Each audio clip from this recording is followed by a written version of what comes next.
What would you do if a stranger knocked on your door, claimed they had authority over you, and demanded rent for a house you already owned? Sounds insane, right? Well, that's exactly what happened to me when a woman from my neighborhood's HOA, let's just call her Karen, marched up to my door one afternoon and tried to shake me down for money. But what she didn't know was that I wasn't just any ordinary homeowner. I work as an IRS auditor. And when I tell you things got wild, I mean it. The first encounter. It all started with a loud knock on my front door. Not a polite little tap, tap, tap. I'm talking about the kind of knock that makes you think the police are about to raid your house. When I opened the door, there she was, Karen. Her hair was stiff with hairspray. Her sunglasses sat on top of her head, even though it was cloudy, and she had a stack of papers in her hand. She didn't smile. She didn't say hello. She just pointed her finger at me and said, "You owe rent to the HOA. This property belongs to our community, and you can't live here for free." At first, I thought it was some kind of prank. I laughed, but her face didn't move. No smile, no laughter. Dead serious. The absurd demand. Rent. I asked, trying to keep my voice calm. "This is my house. I bought it. I pay the mortgage. What are you talking about?" Karen huffed like I was wasting her precious time. She shoved the papers at me. According to the HOA bylaws, residents must contribute rent to the HOA treasury. You are behind 6 months. Now, here's the thing. I've lived in this house for years. I've read the HOA rules. Nowhere, absolutely nowhere, does it say anything about rent. HOA dues? Sure. Small monthly fees for maintenance? Yeah, that's normal. But rent? That's a whole different ballgame. I scanned the paper she gave me, and I immediately noticed something off. The font was mismatched. The signatures looked like they were traced. The so-called official stamp looked like it had been printed off Google Images. My background kicks in. Here's where Karen made her first big mistake. I'm not just some random homeowner. I'm an IRS auditor. I know how to read documents, spot fraud, and follow money trails. And in that very moment, everything about her official notice screamed fraud. But instead of confronting her right away, I played dumb. I smiled politely and said, "Oh, okay, I'll look into this. Thank you for letting me know." She smirked like she had just won a battle. Good. Don't make us escalate this.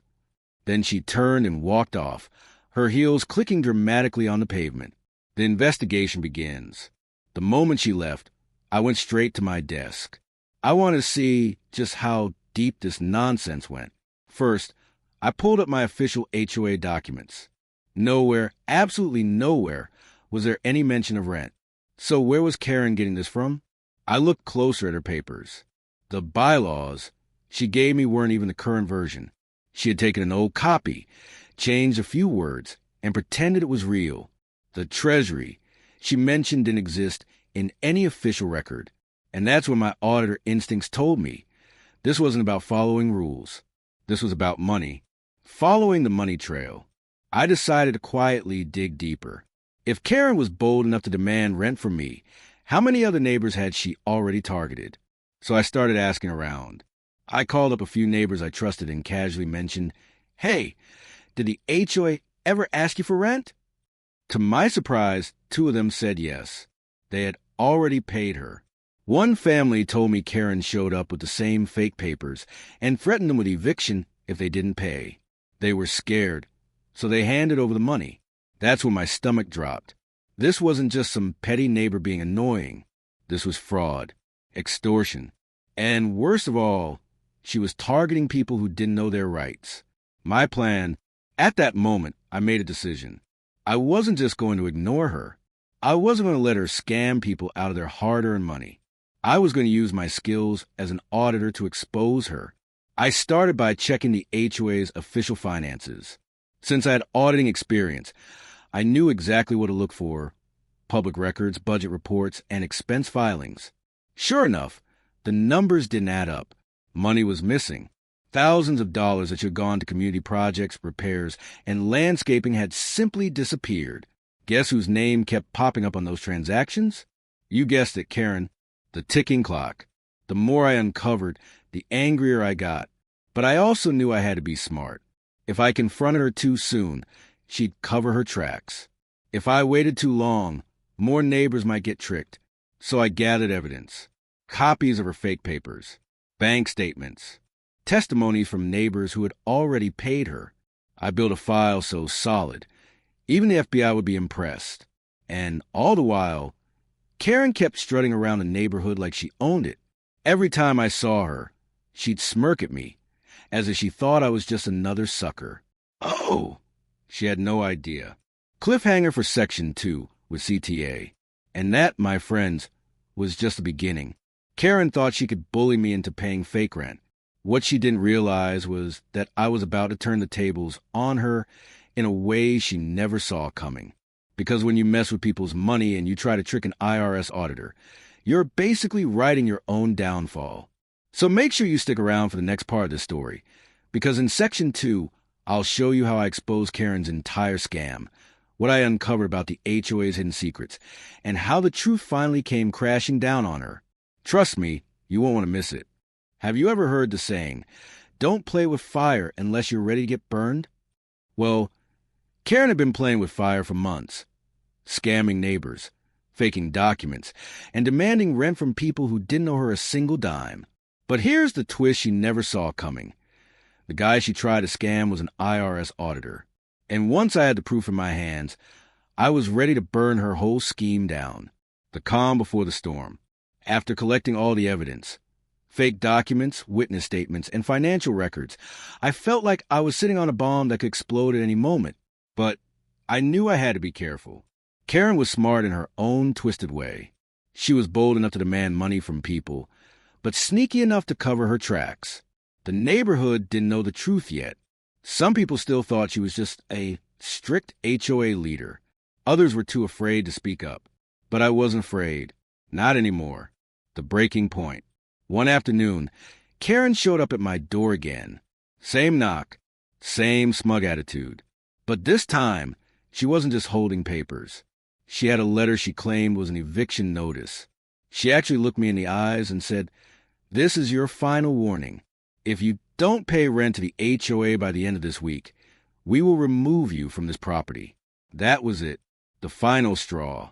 I took the letter from her hand, looked it over, and said calmly, "Thank you, Karen. This is exactly what I needed." The look on her face was priceless. Confusion mixed with irritation. She stormed off, probably thinking she had scared me. But little did she know, she had just handed me the nail for her own coffin. The audit unleashed. That night, I put everything together. A full report, written as if I were preparing it for one of my IRS cases. It had charts, timelines, and even a section labeled fraudulent activity by HOA member Karen. The evidence was overwhelming. Money transfers from the HOA account to Karen's personal bank account. Fake bylaws she had created on her computer. Testimonies from 3 families who had already paid her fake rent. I didn't just have smoke, I had fire. The community meeting. Now came the fun part. I requested a special HOA meeting. Of course. Karen showed up, thinking she was going to boss everyone around like usual. She sat at the front table with her arms crossed, tapping her pen, acting like she owned the room. The meeting started normally. A few updates about landscaping, repairs, blah, blah, blah.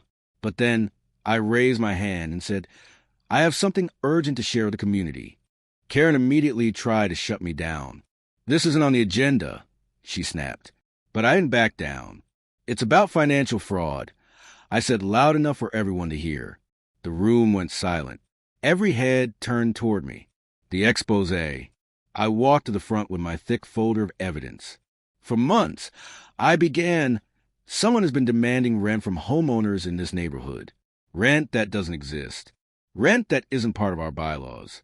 And sadly, some of our neighbors have already paid. Murmurs filled the room. Karen shifted uncomfortably, but still tried to look confident. I continued. I investigated this matter deeply, and the evidence all points to one person.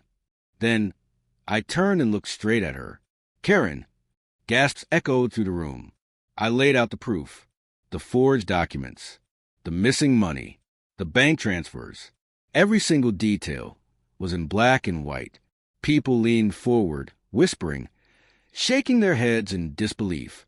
Karen's face turned red. She tried to interrupt. "This is slander. He's making this up." But I stayed calm. "No, Karen. These are your signatures. These are your accounts. And this," I held up the fake eviction notice she gave me just days earlier, "is the final piece of evidence that proves you tried to extort me too." The fallout. The room erupted. Neighbors started shouting. Some people who had paid Karen stood up and demanded their money back. Others were furious that she had stolen from the HOA funds. Karen panicked. She tried to argue, tried to twist the story, but the evidence was too strong.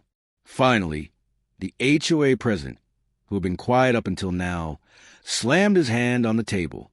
"Karen, you are hereby removed from this HOA board effective immediately, and this matter will be handed over to the authorities." That was it. The power she thought she had, gone in an instant. The aftermath. Within weeks, the investigation expanded beyond the HOA. The police got involved. The district attorney's office opened a case. And guess who they brought in to testify? Me. I handed over everything I collected, and the authorities took it from there. Karen faced charges of fraud, forgery, and theft. As for the neighbors who had been scammed, they eventually got their money back. The HOA put stricter rules in place to prevent this kind of abuse from ever happening again. And me? I finally had peace in my own home again. No more fake knocks on my door. No more threats.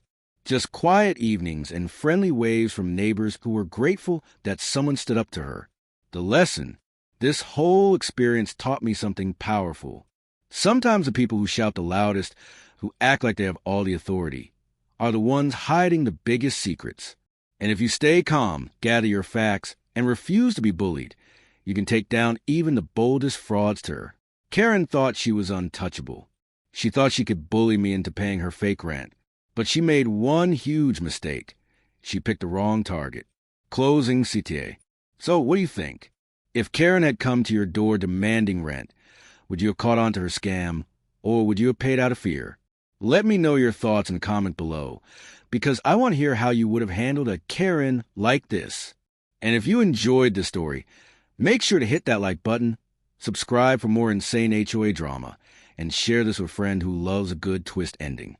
Because trust me, there are plenty more stories where this came from.